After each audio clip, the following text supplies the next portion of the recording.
Yep, this past week we've had 55 to 58 degree weather. And now look what we got. Look at that tree, see how it's bent over? The snow is so heavy that it's causing power outages. Look at the cars driving really slow. Kids getting out of school.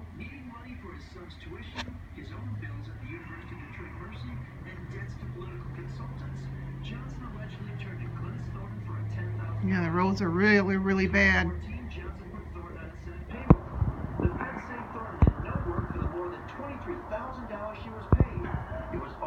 Yeah, Mike said there's power outages in